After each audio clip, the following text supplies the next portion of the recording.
Fatigue Table Talk. We have here Nina with us today. Hi, Nina. Hi, Blossom. Hi, Okay, world. so we just want to just share our background today. I've already shared my background with you, so Nina over here is going to tell you her background and her Army experience. Okay, well, I am a Georgia peach. I grew up in Atlanta, Georgia. I joined the Army in 1990 and I retired in 2014. So basically, I did 24 years. You know, while I was in the Army, I was a single parent the entire time I was in the Army, and I have deployed to Somalia, Bosnia, Iraq, and Afghanistan. Okay. So today we wanted to kind of talk about what's going on in the world today, and then some of our experiences of the racial tension or just things that we weren't accustomed to seeing when we first joined the Army. So what was it kind of like an experience that you had of seeing something that wasn't used to seeing in your community when you joined after you joined the Army? Well, you know, I didn't really experience racial, you know, I didn't experience anything racial. I grew up in Atlanta, Georgia. So, you know, it's pretty much everybody looked like me. Mm-hmm. But when I left Atlanta and got on a plane to Germany, I sat next to this German chick. I don't know if she was German or if she was white or whatever. Mm-hmm. But I brushed up against her. My arm brushed up against her, and she just looked at me like she was going to crawl out of her skin, and I cried the entire way to Germany. It just hurt my heart. Wow. And I called my big mama when I got there, and she told me, don't let them discourage you and to keep moving. Mm-hmm. But that hurt my heart because I had never experienced anything like that. Mm-hmm. Mm-hmm. And it's crazy that, you know, not knowing or not doing anything, that you can experience something like that, and it can change your life for the better, or it can change your life for the worse. So do you think it kind of, you know, how did it change your life from that experience? I think from that experience, that's when I started being more aware that people really was afraid of black people, or you know, I guess the hatefulness in people's heart. That's when it started hitting me, and at that time, when I was 20, so it hurt my heart. Mm-hmm. Mm-hmm. It hurt. So I know for me, the first experience was when I was a little girl. I was in elementary school, and I moved from Washington, D.C. To Virginia.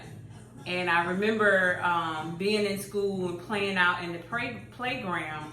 And I don't know what happened, but a little Caucasian boy called me the N-word. And I had never really heard the N-word, but the way he said it, I knew it was something that was really bad. So I remember going to the teacher and basically telling her that he called me the N-word. Mm-hmm. And I don't remember what happened, but I remember that because I was just like, well, why would he say something like that? Because I haven't done anything wrong. I didn't do anything. It wasn't a fight or argument or anything like that. It was just like we were playing out there. I think it was on the monkey bars, and you know, something happened, or maybe I got in front of him and then he called me that. And I could just remember feeling like, I don't know what that means. But I know it was a bad thing. But I know that was a bad thing. You know, I know that was a bad thing. So I know we're kind of behind the timelines and all the stuff that's kind of going on. I know I kind of watch it, and I know Nina, she doesn't watch as much as I do on the CNN or what's going on. But in the case of the young lady, I think it was Miss Bryant, she's a 16-year-old girl that was shot by the police because there was an altercation with some kids in the front yard. And I found out that the kids were actually living in a foster home. Mm-hmm. And then they had a disagreement. And unfortunately, that young, beautiful queen lost her life way before time. So what do you think about that from from your perspective, especially with your background. Right. Well, honestly, I know this world is in trouble, and it has made me question my service. But stuff like that breaks my heart, and like you said, I don't watch the news that much, and I try not to get emotionally involved, and that's why I don't read the stories a lot, because as a mother, it hurts me, right? So I try to, I don't watch the news, and I try not to to read those articles as much, because it infuriates me. It hurts my heart. And I know for us, from my background, sometimes we had to try to watch the news to see what's going on, but sometimes it's harder to watch it now with all the laws that we experience. Now, from my perspective, is a lot of people don't necessarily agree, but I felt like I got it. This is how they train police to shoot and kill. However, just because they train police to shoot and kill doesn't mean they have to shoot and kill. Yeah, but there's real disparaging.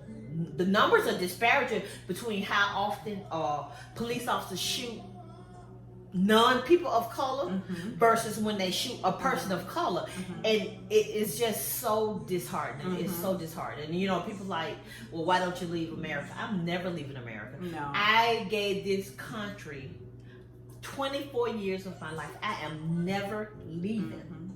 Right? Yeah. I am never leaving. But to arrest a person that's not of color, to arrest them after they've committed a heinous crime, and then you get an unarmed person of color and they're dead, that pisses me off. Yeah. Pisses me off. And that's why, I have to unplug. Because, I will go around this world angry, and I can't afford it. Yes, with everything that's going on, and for me, I find it discouraging, even for the people of color, to see certain acts that happen to people of color, and then they say, okay, it was justified. I believe, just me, it's never justified to take a person's life, especially if they haven't taken another life. Yes. And I know everybody kind of have like their different feelings about that, but from my experience being deployed overseas and certain things like that, we allow them. We don't go over to another country and kill and just continually to kill people, but we do our own country like that. And it's like you said, it's discouraging. It's just heartening to just see that. And it's to the point where we've been so socialized, so trained, that you can sit there and look at a child lose their life and say, well, oh, what did she do? Yeah, what did she do? She deserved that. Like, how many times, and I always say, how many times as teenagers have we gotten into, other teenagers have gotten in predicaments, they're fighting, or they done picked up some kind of weapon, or they're doing something, and my thing is, hopefully police would have enough training to hopefully be able to save not just one life, but both lives. Yes. Lives. What was it? The study an article just came out about Jersey, some city in Jersey. Yeah. The police have not fired a shot since last year. Yes. Yeah. So why can't it happen there and not everywhere? It can be done if it want to. Right. If they truly want to, it can be done. But again, the privilege in our lives, sometimes they don't look at our lives the same as they look at other people's lives. And that's sad, because a lot of times I always think of, I fought for all people.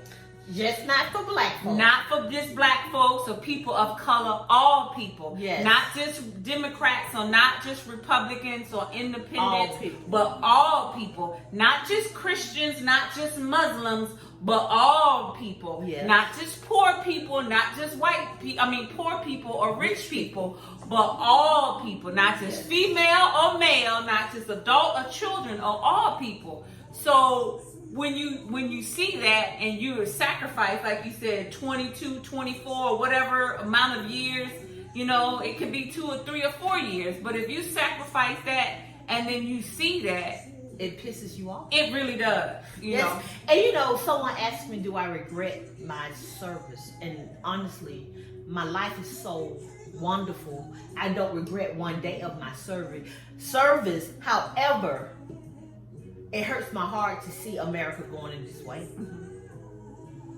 And it I know it's into a certain degree it's gotten better. But I can remember my dad telling me about how, they used to get their check. Men of color, of servicemen, had to go to the side door to get their check, and just other things that they experienced coming back home, not congratulating them, but either hating or just spewing discouraging words. And then here it is now today. We kind of still experiencing some of these things, and it is disheartening. It's very disheartening. Because again, like we said, we joined the Army and we gave our life in service to all people. Yes, we sacrifice. You think about the birthdays that you missed, the anniversaries, the milestones in school, family reunions, everything. Yeah, because we voluntarily joined the military, right?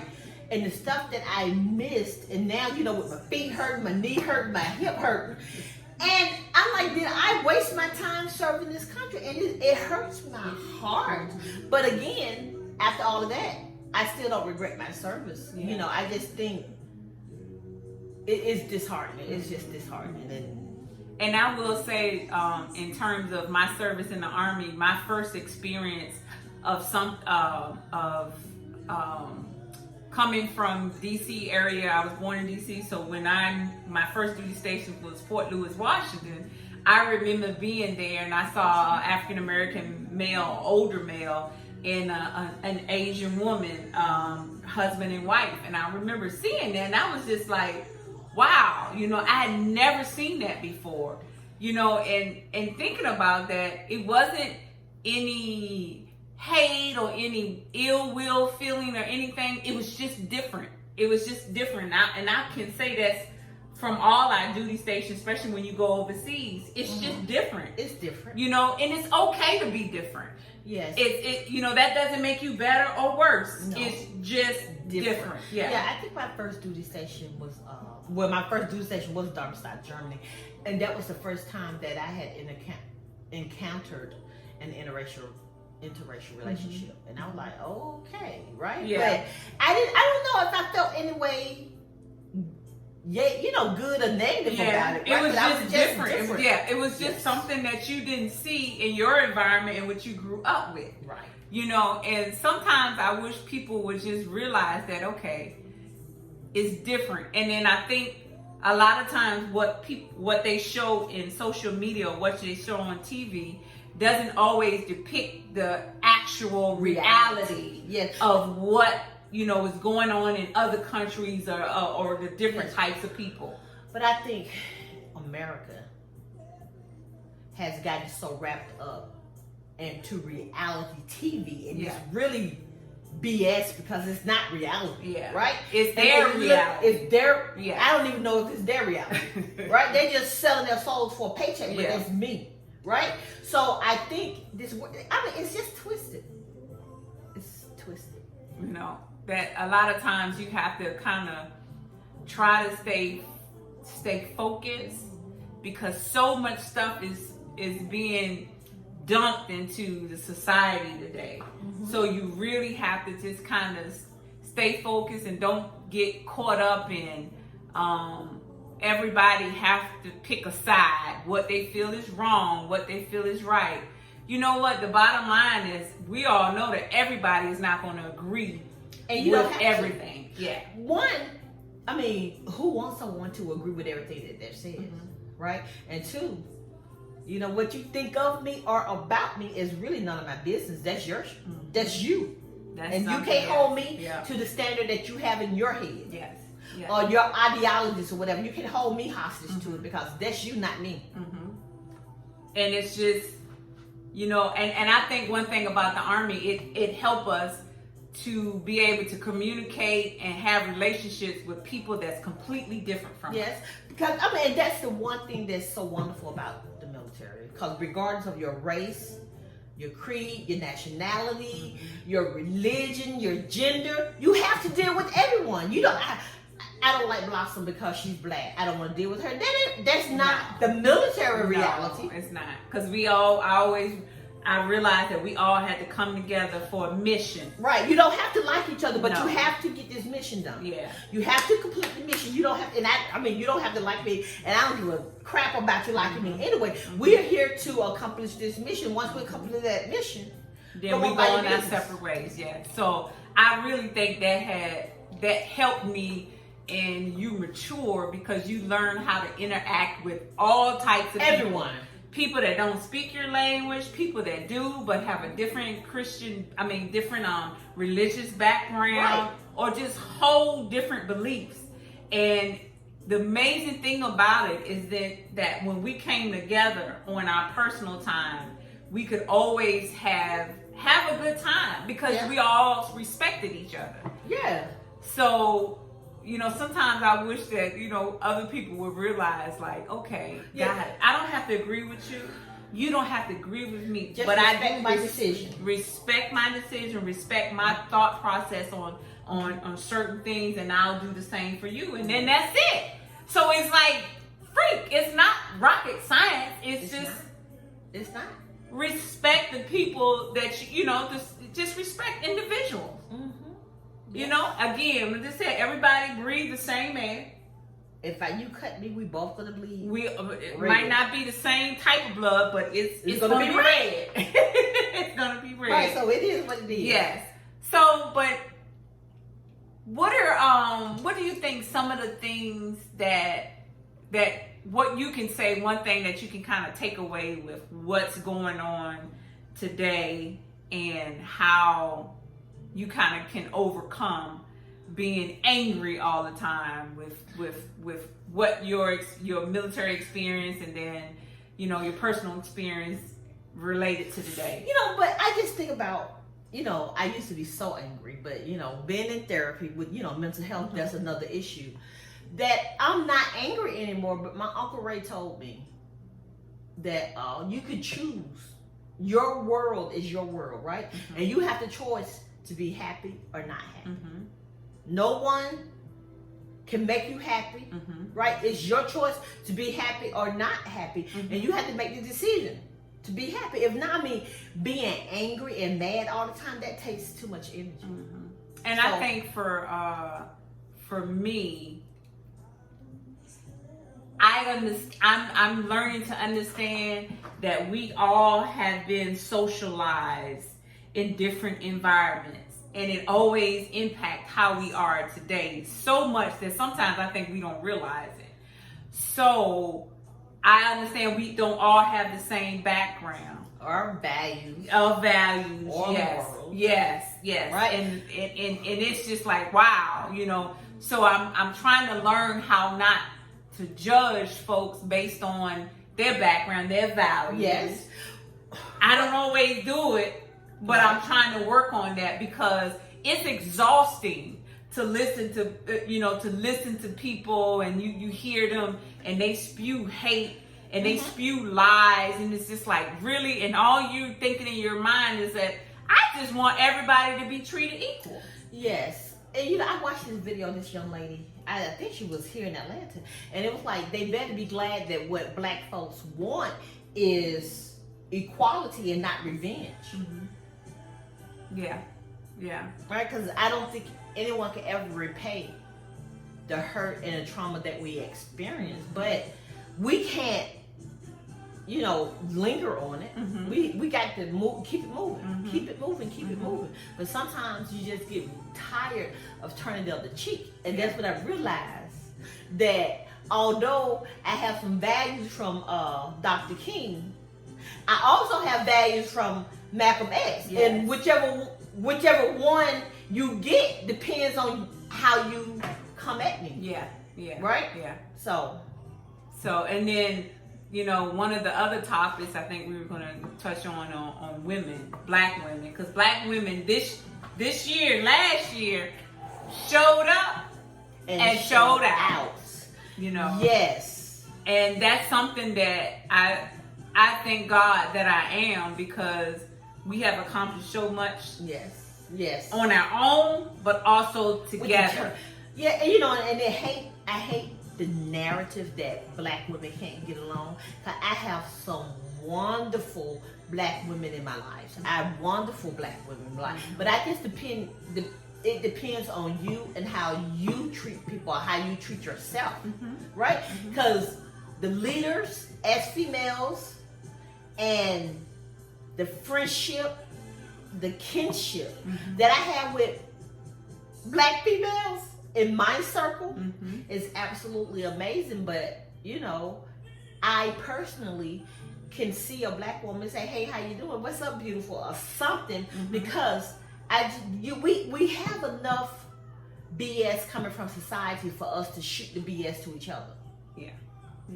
So this year, since turning 50, I just made a decision that I'm not gonna step on another black woman's toe. Yeah. I mean, have I? Absolutely. Yeah. Right? But at 50, right now, Not going to do it. no, not gonna Not happen. going to do it. Not gonna. And that is like the greatest note to end on. Okay? Yes. What we're not going to do is step on another woman that looks like us, that has gone through some of the same things that we have gone through. If we can't build them up, then we don't need to do anything. Yes. So, but Silence speaks volumes. yes. So we like to just thank you for coming out and kind of like hearing us just chit chat and talk about some of the things that's going on today, some of the things that we experienced as black women, as soldiers, as veterans, as mothers, as just a part of the community. So we just thank you for coming in and listening to us and sharing our views, sharing what we have to say on Fatigue Table Talk. This is our first episode. Yes, and I think, if they're seeing our cups that say U.S. Army, put this disclosure out there. This is not a U.S. Army thing. This is Blossom and Nina. We are both retired, right? So the Army or the military is not sanctioning this or whatever. This is something, because both of us are actually retired. So, hey, it is what it is. Yes. So again, thank you for chilling out with Fatigue Table Talk, and we'll see you in a few weeks. So, peace.